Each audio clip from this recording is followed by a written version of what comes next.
વિધાન માના આંસુડા તો ભીતર ભીજાવે, કવિઓની કલમ અટકી જાય.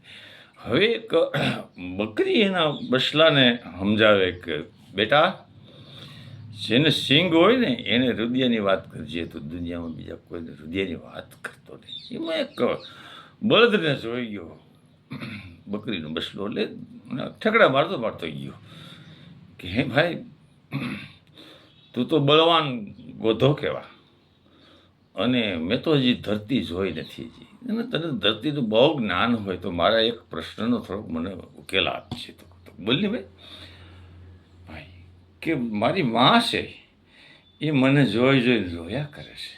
હે, કાંઈ વાંધો નહીં, હું સમજાવીશ અને એને જ્ઞાન આપીશ. હવે જે બકરી છે ને એને સનાતન ધર્મમાં અજિયા કહેવામાં આવે.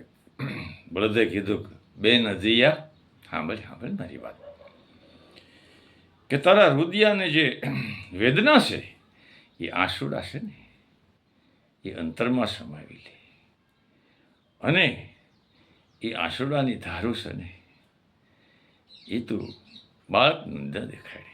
સાંભળ મારી કહાની કે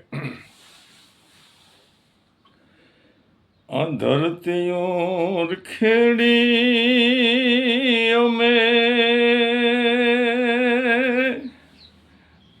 અનગાડે રે સુતાના, આ કોહરે ખેસીને પાણીડા મેં પાયા રે, તોય જીવત દાન અમને નો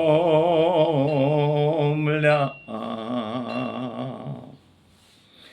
કે અમે કોહરને ખેંચી ખેંચીને દુનિયાને પાણીડા પાયા બેન, પણ તોય હજી અમને જીવતદાન નથી મળ્યા. તું તારા દીકરાને જોઈને વિચારતી હશે કે આ મારા દીકરાનું ટૂંકું જીવન છે, પણ અમે અમારી માં પૂંજાય છે, અમારી એટલી મહેનત છે, તો હજી અમને જીવતદાન નથી મળ્યા, અમારે ગળે સર્યું છે. એટલે તારા જે હૃદયની વેદના છે, તારા આંસુડાની ધારું છે, એ ભીતરને ભીંજાવે તો બાળકને ન બતાવે, ભીતરને ભીંજાવે. હે મિત્રો, જો આ તમને સત્ય સમજાતું હોય અને હિન્દુ ધર્મને તમે સમજી શકતા હો તો શેર કરજો, સબસ્ક્રાઈબ કરજો, અને મિત્રો આ ચેનલને વેગ આપજો. આપણે કંઈક બતાવીશું.